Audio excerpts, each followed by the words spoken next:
Once upon a time, in a cozy, sun-dappled forest, lived a little bunny named Benny. But Benny wasn't just any bunny. Oh no! Meet Benny the bunny, who never stopped bouncing. Beowing, beowing, beowing, from the moment the sun peeked over the hills to the time the moon cast long shadows through the trees.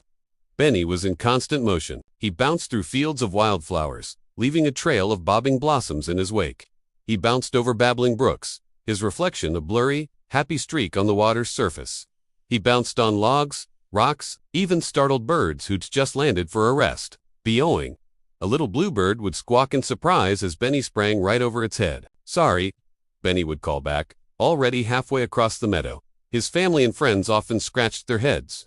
"Benny, dear," his mother would say, "can't you just sit still for a moment? The clover is especially sweet today." But Benny couldn't. The bounce was just in him. It was like a little spring coiled up inside. It was always ready to go. Some of the older rabbits would grumble. "That Benny and his bouncing is just silly nonsense." They didn't understand why he had so much energy, why he couldn't just nibble carrots calmly like everyone else. Benny tried to explain, but how do you explain something that's a part of you? The world just looked better from midair. One sunny afternoon, a real predicament struck the forest. A group of Benny's friends, including a tiny field mouse named Squeaky and a young squirrel named Nutmeg, were playing near the old oak tree. High up on one of its thickest branches, a cluster of the most delicious-looking, sun-ripened berries had just become visible. They were glowing red, plump, and perfect. The problem: a recent storm had knocked down a smaller, heavy branch, pinning it right over the path up the trunk. They were stuck. They couldn't climb over it, and they couldn't squeeze under it. They needed help reaching something high. They pushed and they pulled. They grunted and they groaned. But the branch wouldn't budge. Squeaky tried to wriggle underneath, but got his whiskers tangled. Nutmeg tried to leap over it, but couldn't get enough height. They sat down, defeated, their tummies rumbling as they stared longingly at the berries above. Just then, who should come bouncing along but Benny, beowing, beowing, beowing. He saw his friends looking sad and immediately bounced over to them. "What's wrong?" he asked, doing a little hop in place. They explained the whole situation. The berries, the branch, the rumbling tummies. Benny looked at the branch. He looked at his friends. Then he looked way, way up at the juicy berries. A little spark lit up in his eyes. All that bouncing? All that practice? It wasn't just for fun. He could see the solution perfectly. Benny knew exactly what to do. He backed up, wiggling his fluffy white tail. He took a few deep breaths.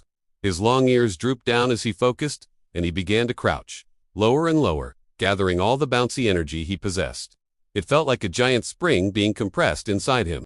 Squeaky and Nutmeg watched, their eyes wide with anticipation. What was he planning?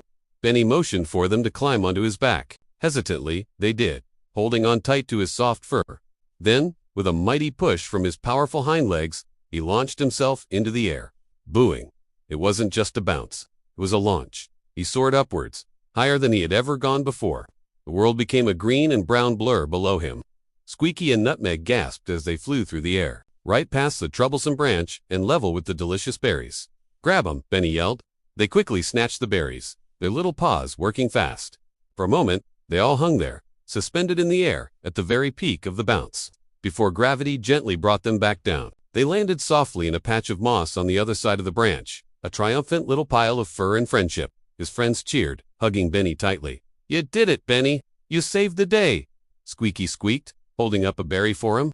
Nutmeg chattered excitedly. That was the best bounce ever. Benny felt a warmth spread through his chest that had nothing to do with the sun.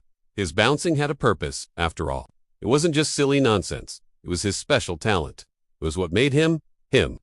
From that day on, no one in the forest ever called Benny's bouncing silly again. In fact, he became the go-to hero for all sorts of high-up problems.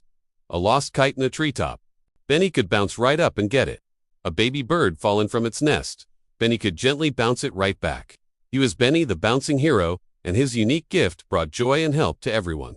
He learned that the very thing that makes you different is often your greatest strength. And so, Benny continued to bounce through the forest. But now, every single beowing was filled with a newfound pride and purpose. Thanks for watching our story today. If you loved Benny's adventure, don't forget to hit that like button and subscribe for more tales from the forest. We'll see you next time.